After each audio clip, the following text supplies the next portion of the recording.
In the news, we see a large scope of areas affected and changing from the pandemic, but I decided I want a story about the town I live in, Topsfield, Massachusetts.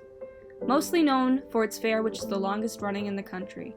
What people might not know about Topsfield is the community and the people in it, especially now during the coronavirus pandemic. I sat down and interviewed members of the community and listened to their concerns and changes since the coronavirus started.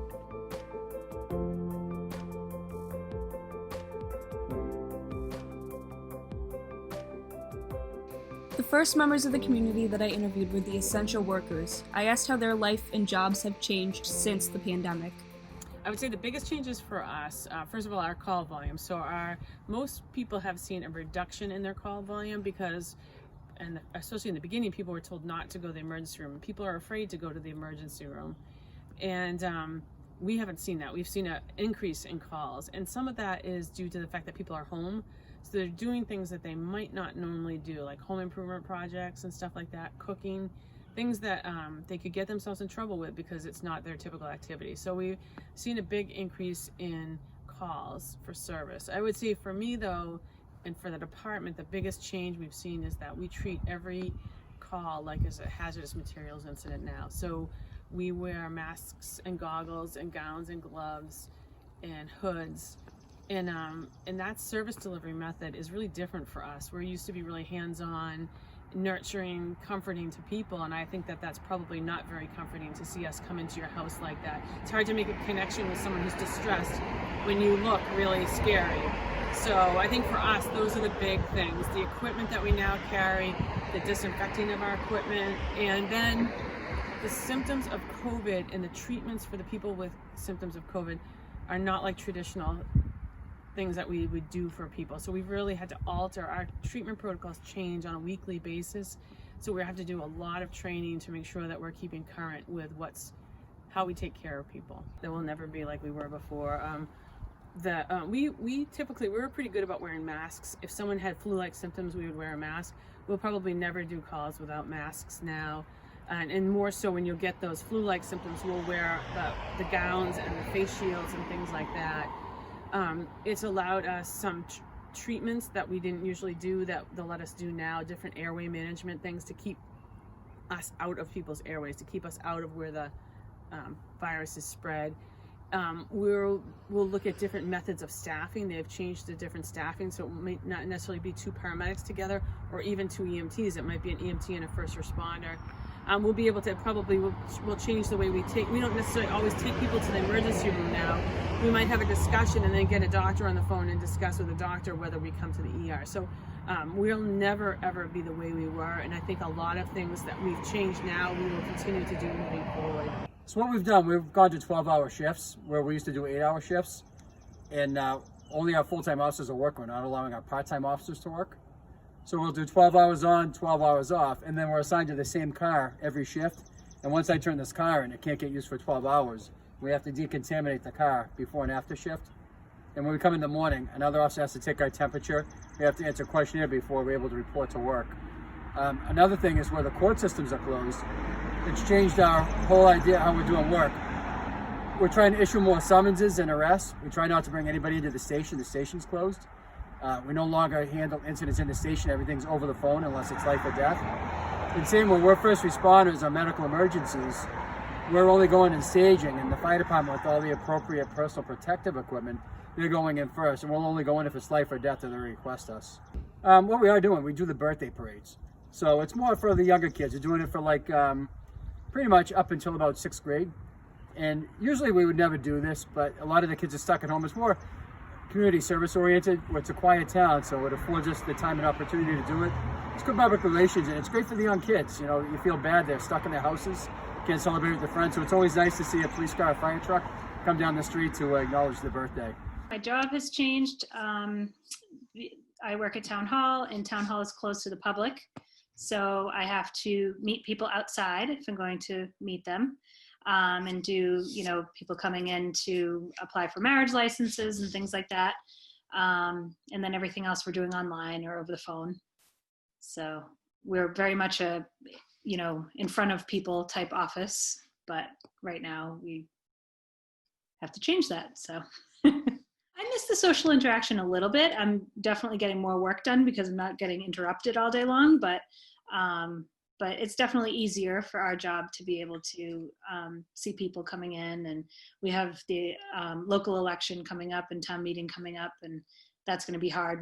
We've had to push it out. It was supposed to be this week actually, but so hopefully we'll be able to do that in June, the end of June. So How has your life changed due to the coronavirus? To be honest, not all that much. I am pretty lucky in that respect. I'm still working at my full-time job. So the only real difference there is my commute is a lot easier. I sail right in and I sail right out. So that's kind of a good thing for me. I'm also fire department here in town, so that's where I guess it has changed a bit. But we're just still out there trying to help people as much as we can. I would say that my wife Meredith has it a lot tougher because she's working from home and trying to take care of the kids and run the household while I'm heading off to work.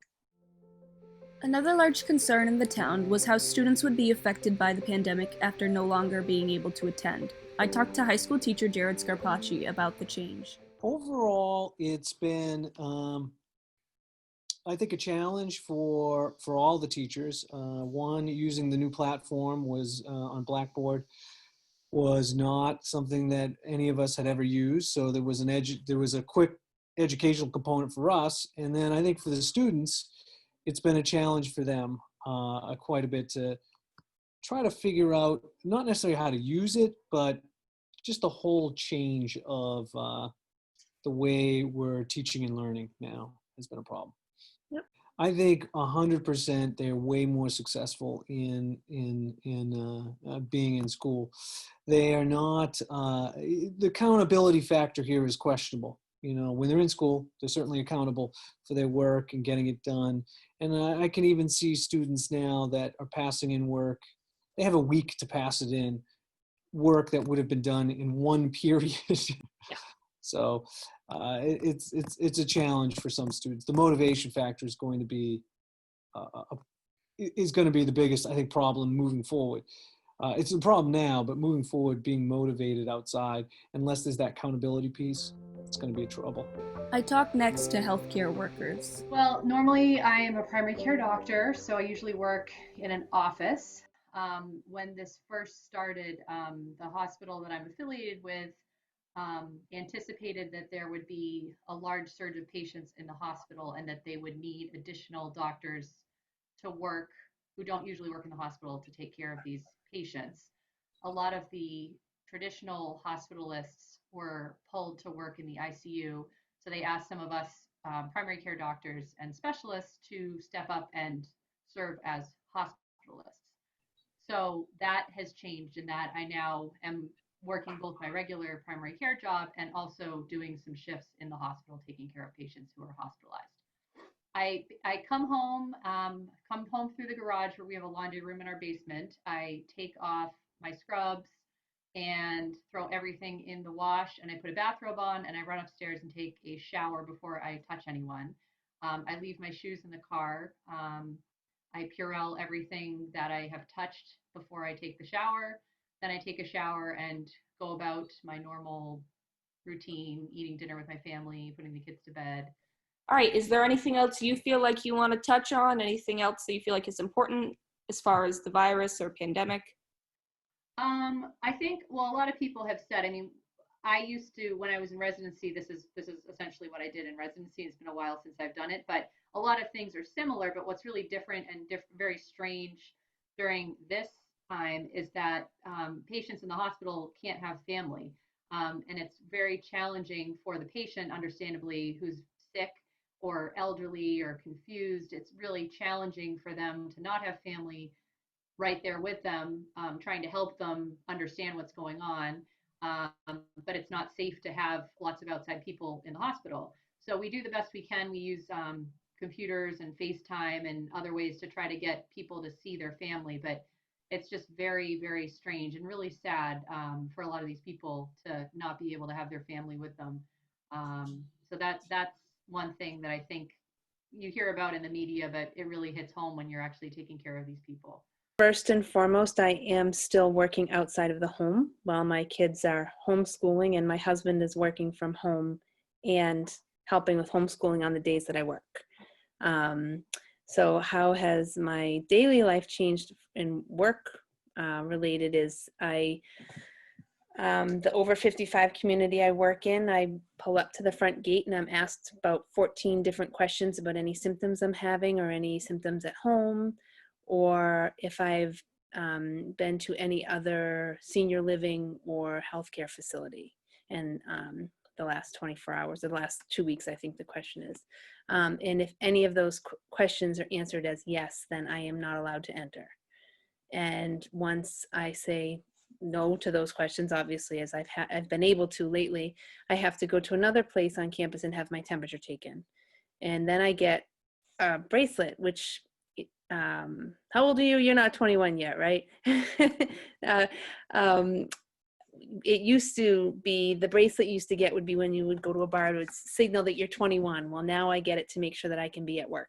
And then I go down to my office where I don N95 mask, goggles, a gown, and I go off on my way. And my department is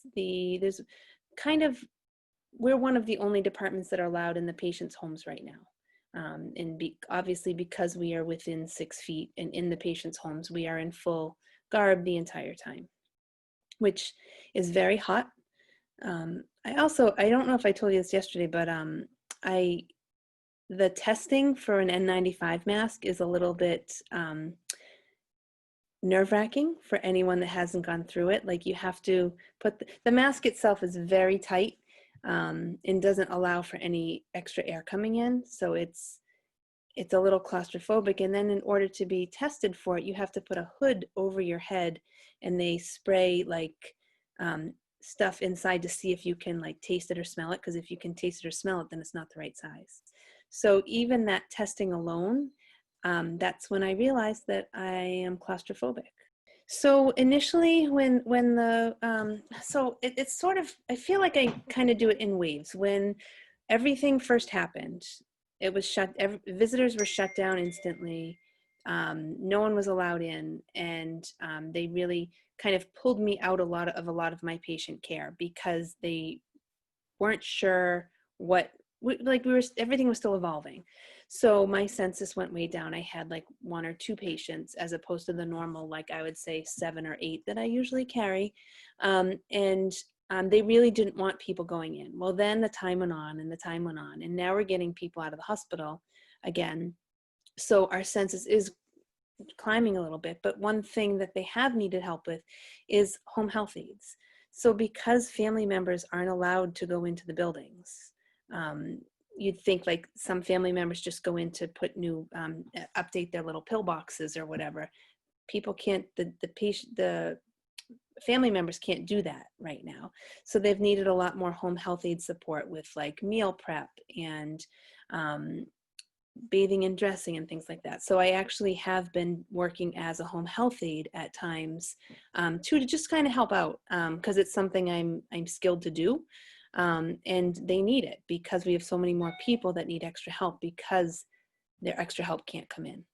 So fortunately for me, I'm working. So I am extremely grateful that I haven't had to lose my job or, have any decrease in pay. So in that sense, I feel settled in my work, portion of life.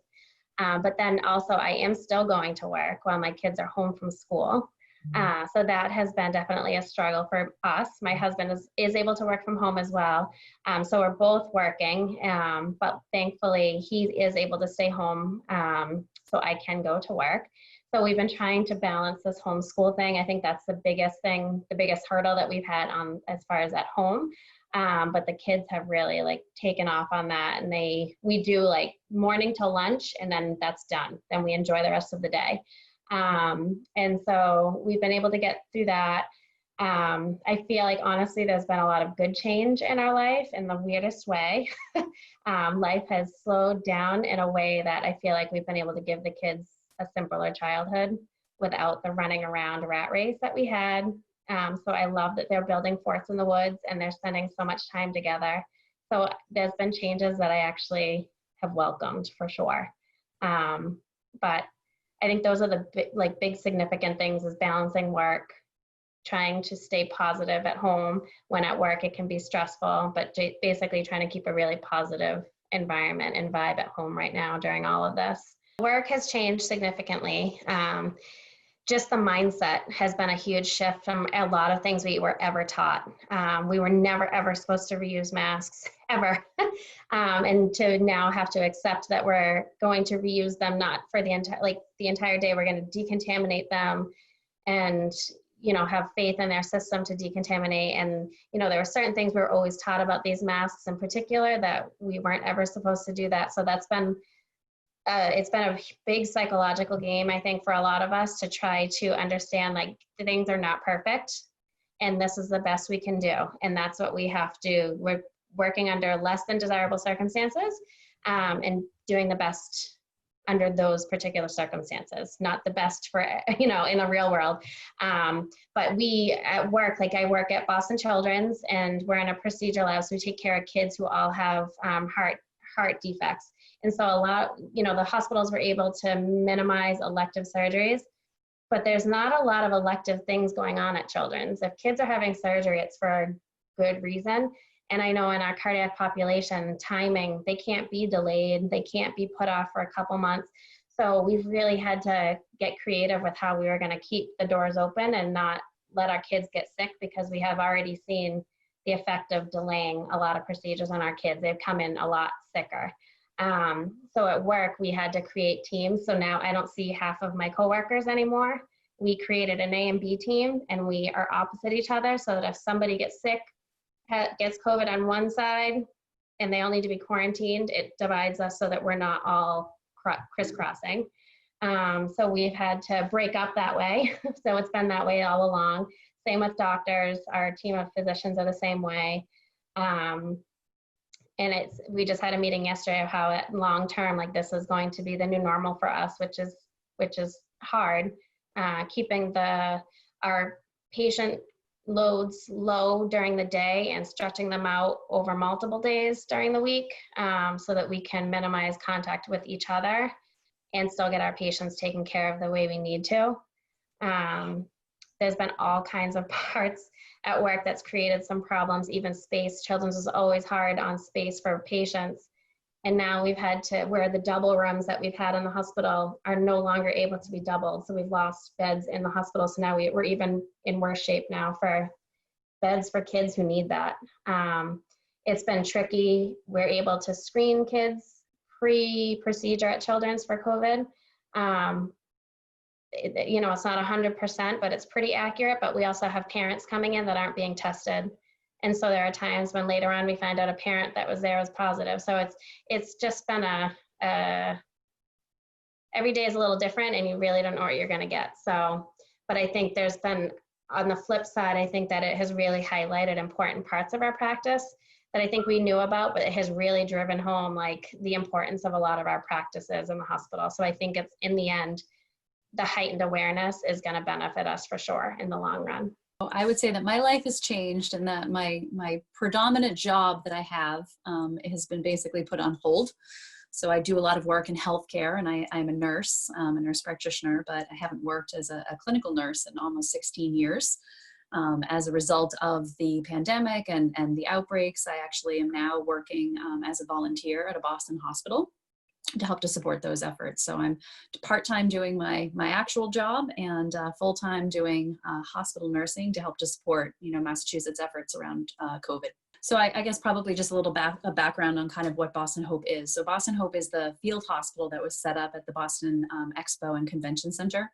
So it's a 1,000-bed facility hospital that was basically set up to help to take patients out of the hospitals that don't need to be there, to free up some of the more acute or clinical spaces for those particular patients. So there's 500 beds allocated for homeless populations, So patients, all over the state, who don't have a place where they can go, to recover from their COVID diagnosis.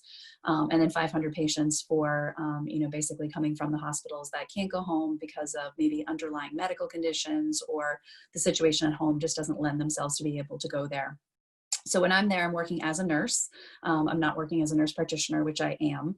But I'm working as a nurse, and I'm actually working as a sort of charge nurse or a resource nurse. So I'm in charge of a particular pod each day. So within my pod, there's about 40 beds. We don't typically have that many patients within our pods, but on average, probably about 20 to 25 patients in each pod. And I oversee, a group of nurses, a group of nursing assistants or medical assistants. I work with a team of physicians and nurse practitioners and physicians assistants to basically help to coordinate care. I basically kind of act as the person who solves a lot of problems. So, when we don't have certain procedures or, things that we need in order to take care of patients, I help to kind of try and figure out solutions. We're not an intensive care unit. We don't have all of the resources that they have in the hospital. So sometimes we have to be sort of clever and resourceful and kind of, go to our clinical skills to really kind of assess, what's in the best interest of patients. So I act as a sort of liaison between the medical teams and the patient teams to help to basically try and kind of keep things in order, keep things running smoothly and keep things safe, obviously, for patients. I talked next to business owners in Topsfield and how their business has changed. So we had to change our business model. So a lot of weddings have now been postponed to next year. A lot of corporate events have canceled. And people are very apprehensive about, coming into the retail shop. So we basically had to change our business model to rethink how we do things. So we have been doing more prepared food items, meal replacement items, as well as increased online shipping orders. So in conjunction with various hospitals and organizations on the North Shore, they have been very generous in donating to us, and then we've been using those those necessary avenues to then produce our whoopie pies and product to bring to Beverly Hospital, North Shore hospitals and things of that nature. So we've been beneficial in providing services to the hospital, frontline workers, and first responders, things of that nature, with assistance from folks and organizations. So we've been going pretty much at a steady clip to get this opened. I mean, initially we were thinking April 15th. So with everything that's going on, it'll probably be the 18th of May as far as the opening of this place. So, with the downturn in business, we have been doing the best that we can to adapt to, what the new normal is. So how does that affect this? Pretty much about 4 weeks behind schedule, but we are due to open May 18th here. This is Terrence, and I'm the owner of Alex's Roast Beef in Topsfield. And this coronavirus has affected a little bit every business here. Also has affected us too. The business has been down 30%, which is bad for every business, I think. We're having actually a little bit more deliveries, and we do curbside pickups too. Also people coming in to pick up. Of course, the business has been like 30% down and more pickups and deliveries. But still, people, I don't blame them, they're scared. We have a lot of kids that come here, and they love to come here every day after school. So, of course, it affects the business a little bit. But we're gonna get through it, I think. First of all, socializing. It's affecting all of us. And we so desperately want to see our friends, our neighbors, for me, my customers. I have a good rapport with most people that come in, and maybe a little hug for some of them, or a fist bump for others, or the old-fashioned handshake, which we miss quite a bit. So I'm experiencing some people that have been in town for 20 years, and never really came in because they didn't know what I had. And I have new friendships with them and new clientele. I believe, well, when it really, really changes, my candy clientele, let's say age 15 and below, they may start coming back in. We sell a lot of candy and soda and chips and novelty ice creams. Right now, those businesses are, and another product too.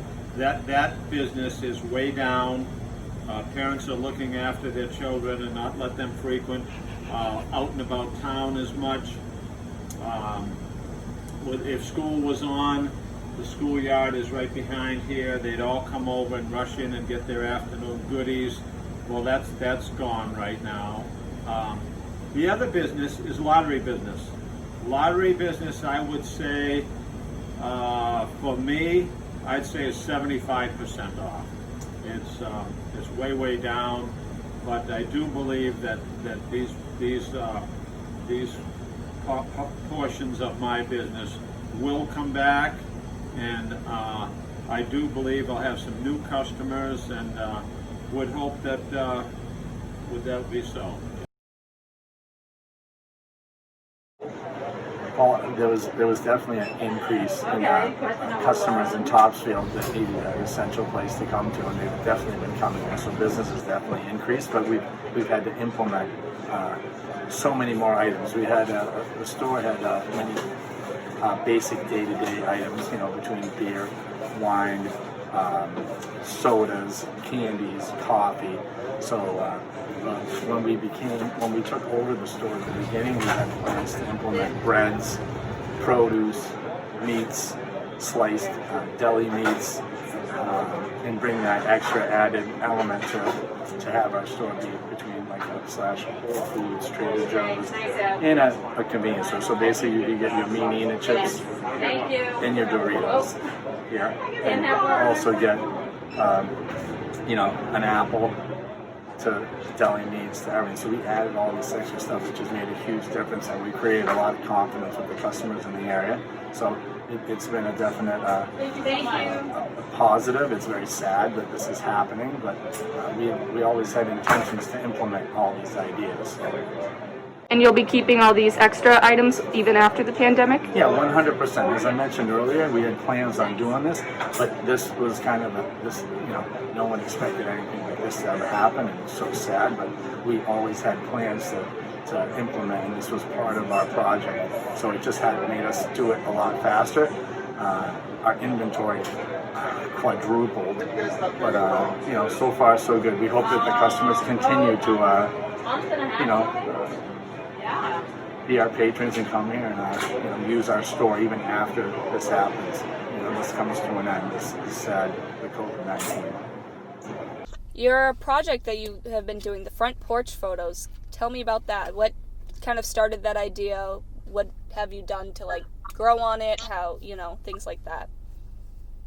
So when it first came out and I saw it on my newsfeed, I was kind of not weirded out by it, but I didn't really understand, because at that point we had really only been shut down for a little bit. I think school had been closed for 2 weeks, or it was the first real closure that we had. And, at that point I knew that I wasn't going to have an income, and I was like, how are these photographers going out there and doing this for free? I mean, I honestly, it was like something that had crossed my mind. I'm like, I don't even know if I can pay my rent. So it was almost like a mindset at the beginning where I just wasn't in the right place. And then as, the closures had gotten, we had, Governor Baker had come and closed school for a little bit longer, and I was starting to not make this be normal, because it's obviously not a normal thing that we're living in right now, but it was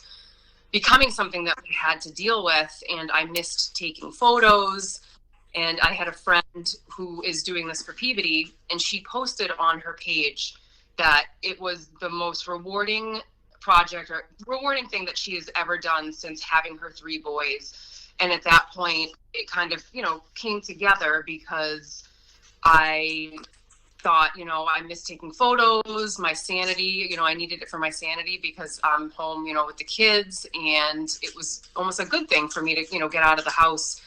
And, you know, her posting that is really what made me be like, you know what, I'm looking at this the wrong way. You know, this, it's not about me, you know, it's about me sharing my passion with people to make them happy, and to be able to help people in the same sense has been awesome, because it's not something that I would normally, you know, be able to do myself. And between both of the Topsfield Council on Aging and TESPO, we've raised almost $2,500. And, you know, I always felt bad when, you know, the little pamphlet came out and they asked for a donation. It was, you know, very small compared to what we've done, you know, the last, you know, I think it's been about almost 6 weeks that I've been going to people's, you know, people's homes, keeping that distance. And I've really seen how awesome this town is, and how caring, and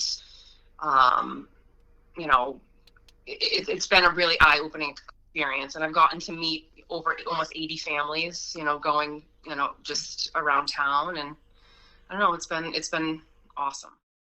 First, we kind of stalled in our decisions. One, because our business model is all about bringing people together and sharing as a community in a like one safe space, which suddenly that space was completely gone. And truthfully, we didn't know how we would do that. So immediately we took all of our fitness classes and made them virtual, because that seemed easy and something that adults could grasp more than the kids could grasp. So, which was great, because Betsy, who is one of our co-owners, is a Zumba instructor, and Zumba doesn't allow recording or virtual classes of any kind.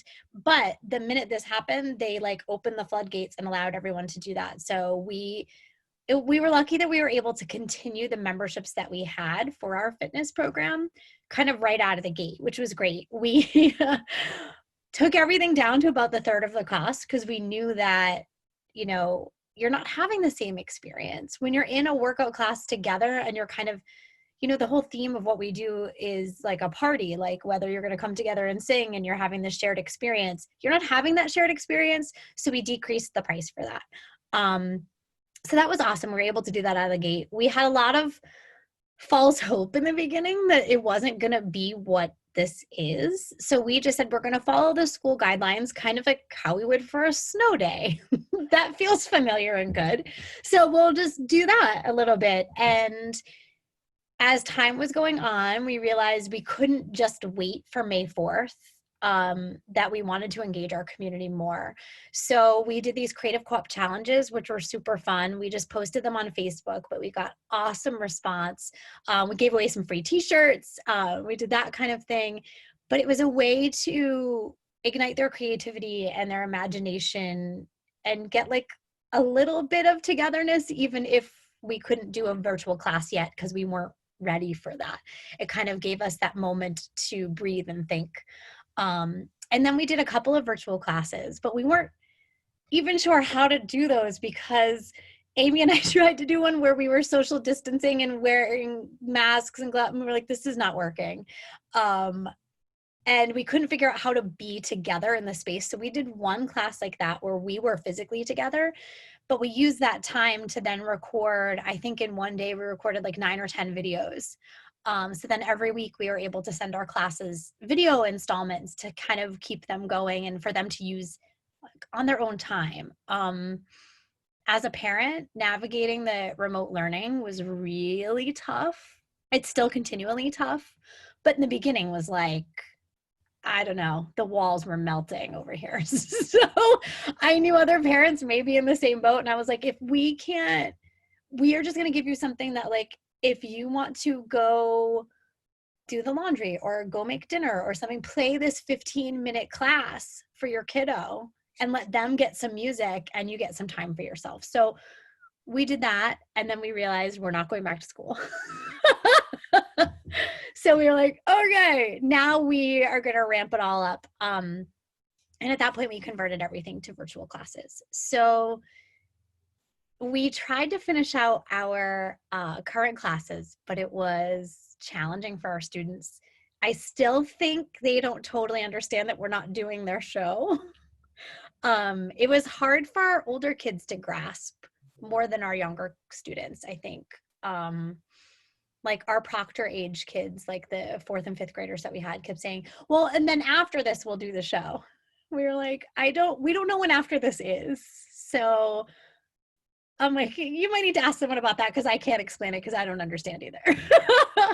But we did do a virtual show for them. It was rough.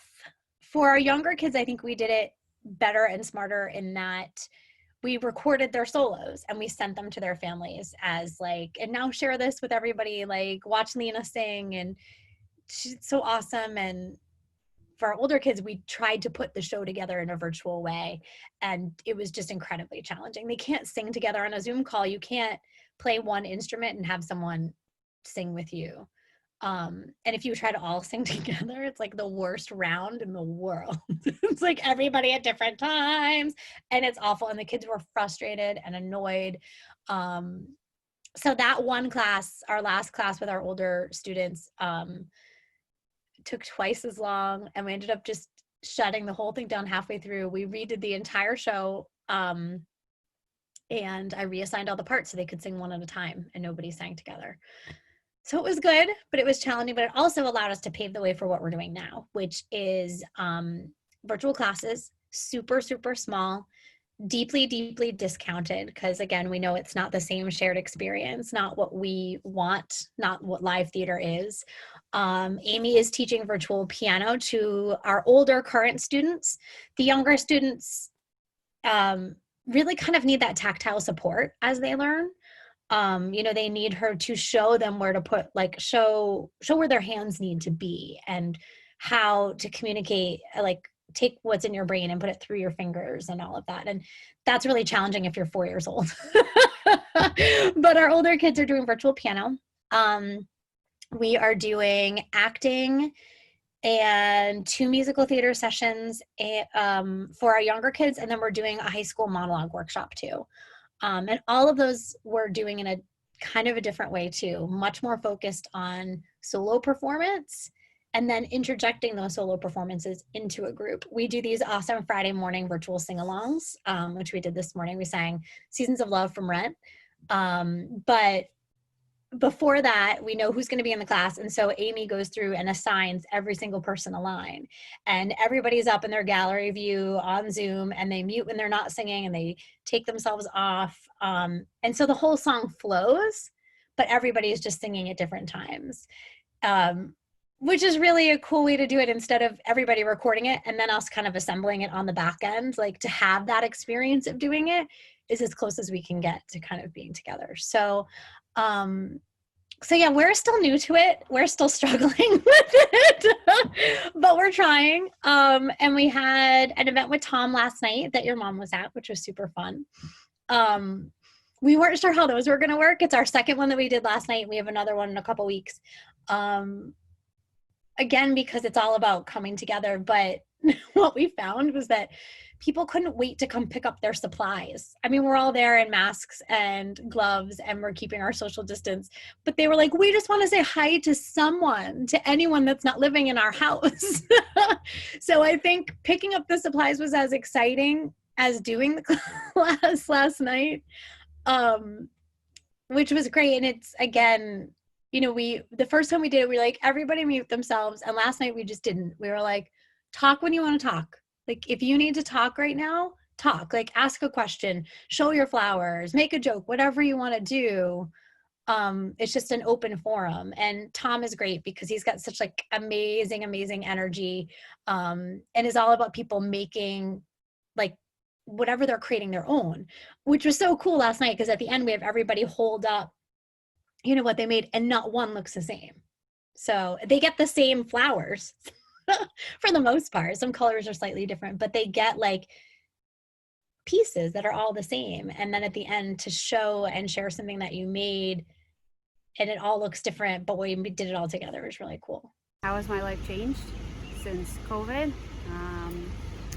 In the beginning, we weren't essential workers as real estate agents, so it was very confusing. We had people in contracts who needed to sell and buy a house and couldn't see one. Took a few weeks for them to sort it all out. And then we were allowed to start showing and getting into people's houses again. So we wear masks, often we wear gloves, we wipe everything down after the showings. We're still battling low inventory and people not wanting to show their house or have other people into it. So it's created some type of gridlock in the industry, although stuff is moving. And so far the prices haven't fallen, so we're hopeful. I interviewed 6th District Congress candidate Jamie Belcito and asked how her campaign has changed now that we are in a pandemic. I also asked how she expects the future to be different. It is very interesting right now because you're right, I was reflecting back on what this time of the year was a whole year ago, and it is ramping up into knocking doors and getting out in front of people and shaking hands and being involved in parades. Like I know that the parade, the Pride Parade would be coming up soon as well. So this has completely put everything on its head, as it has for us individually in our own households and then with the campaigning. So it has moved all virtual, which hasn't been too much of a transition because I think so much of our lives have been moving that way, and those Zoom meetings have been there, Facebook interactions, etc. But to have it fill an entire void of physical connectedness has definitely been a challenge. So we are transitioning that way, but I don't know if it's a comfortable shoe yet. You're asking what's not being talked about during this pandemic. There's so many issues that are going to come out of this that I don't think people are even aware of. But what I will specifically state are two different concerns. Maybe two. I'll expound. Now I got three. How are new families dealing with this, where they, and again, the new mom component, so whether it's the first time mom or second time mom or third time mom, new parents not being able to have any help during this time. What does that mean? Especially if you have a mom who had a cesarean and is healing, you got a toddler at home, the partner may be completely stressed out if they're working or what have you. How are these feeling dynamics? I'm concerned about those support systems. I'm concerned about low-income people, low-income families, low-income wage earners that may be eligible for the payments that are coming out of the federal government if they qualify for unemployment, and that negatively affecting their qualifications to stay in low-income housing. Because the payments that are coming out are there to allow people to live. And some of these payments are actually more money than the individual or family would necessarily be making. This isn't a time to look at that as, hey, they're trying to scam the system. This is a time for us to look at this as, how do we keep people buoyant going future forward? So I don't want there to be repercussions to those folks. And then my other concern with that are those individuals who aren't here legally. We're seeing that traditionally, as any immigrant family coming to this country, even 100, 200 years ago, there's 3 generations living in one household. The middle generation is out there working. They're generally working jobs that are under the table or are essential workers. And then what happens when those family members that might not have status get sick? They're not going to the hospital, they're infecting their other family members. And what is that going to look like for these very instrumental workers in our workforce? So those are 3. And then the domestic violence and the child abuse and everything that's always been there, always under the covers. What is that? That would be my, if I want to throw in another point, that one too. Lastly, I reached out to people who were making a difference in the community, whether they were volunteering time, doing events for the community, or just being a kind person. So I think I'm still doing both my jobs. I have 2 jobs. I still do both, mostly remotely. One I go in once a week. But the biggest change is these 2 in their schedule. I'm not running around to 85 places because they had something every day, literally, after school. So there's no running around. So that to me is the biggest change. And even though I miss seeing my students and I miss all my friends, I kind of like the downtime and the not running around. But I'm also more of an introvert, so I think that it's been more manageable for me than for some other people that you may know. Okay. What about you? Has it changed things for you? Very different. Very different? Why? Because I'm home all the time. Usually I'm everywhere all the time, even on Sundays and Saturdays. Yeah. And is that good or bad? Both. A little good, a little bad? Yeah, because I like staying home and not being able to rush all over the place. But I miss going to all the things and all my friends. Yeah, you really miss school, right? Yeah. So every weekday morning, we do a Zoom with what we call the village. So our group of friends, or my group of friends and their kids. Since I'm a teacher, it just comes naturally to me to do a lot of the activities.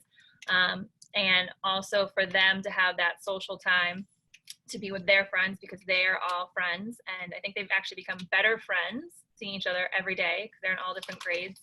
Or even there's a bunch of them in kindergarten, but they're in different classes. So I think it's been fun for them to, develop relationships stronger than they had before. But it's also nice because they get to do some of the work together.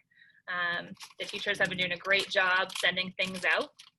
But I think for me, it's been a little easier because I am a teacher and I have taught almost all the elementary grades. But I think for some parents, it's a little trickier, especially for those who are working full time. Once we went to the full remote learning, I'm trying to balance the kids doing things and also teaching and being in all my staff meetings at the same time. So I think it's a nice break for some of the other parents that their kids can still do the work with their friends and with a teacher, and they don't have to sit there and nag them the whole time. And I know my kids actually do better on the Zoom because they're all doing it in a community versus if it's just the three of us and me saying, Savannah, you got to get that done. It's a little bit tougher that way. So I think it's kind of good for everybody. It's nice for me too because my students, I don't get to see them every day. Maybe I see them once a week if they are able to get on to our class Zoom.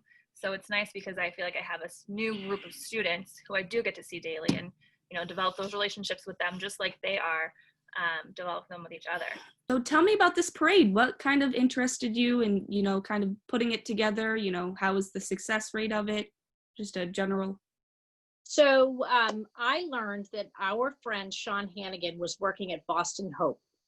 And that surprised me because Sean is a manager of physical therapist for Partners Health. And I was very surprised to hear that he was involved. Sean's a person in our community who volunteers for everything. He's a soccer coach. He's the super chief of the Indian Guides right now. Baseball, you name it. If somebody needs help, Sean is right there to step up. And so he did this again in his career by volunteering to go and work at Boston Hope. So if you don't know what Boston Hope is, it's the temporary hospital at the Boston Convention Center that is taking care of COVID patients and some, I think it's homeless patients as well, homeless individuals as well. And so Sean, instead of doing his job as a PT manager, he's there caring for people. So I was surprised that he was doing it. And so I reached out to some of his friends because they're having all these car parades. And I said, let's do one for Sean. So I reached out to 3 friends and they reached out to their 3 friends and so on is how it goes. It was extremely successful. We had about 50 cars and we ended up going by 9 different healthcare workers' homes that live here in Topsfield. So it was early on. It was, at least 2 or 3 weeks ago now. And I think people were really just interested to get out there and do something. I was getting really bored and I didn't know what to do. And on on the news, I think people said that they were doing good things for the community. And I was like, I want to do something. And later that day, we went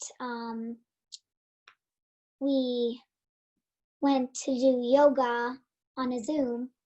And after I asked her what's her like favorite kind of cookies, because she is my next door neighbor. And she was like chocolate chip and pecan. So we made a double batch of cookies and just wrote down a list of neighbors that we were gonna do. And then if we run out of them, we're just gonna do random people like on Pemberton. So that's what we did. There were some left over, which were the all cookies and some of the chocolate chip, and the rest were gone. The town of Topsfield grew stronger and closer through a pandemic, calling on residents to support their community, businesses, and individuals. This is a pandemic story to remember.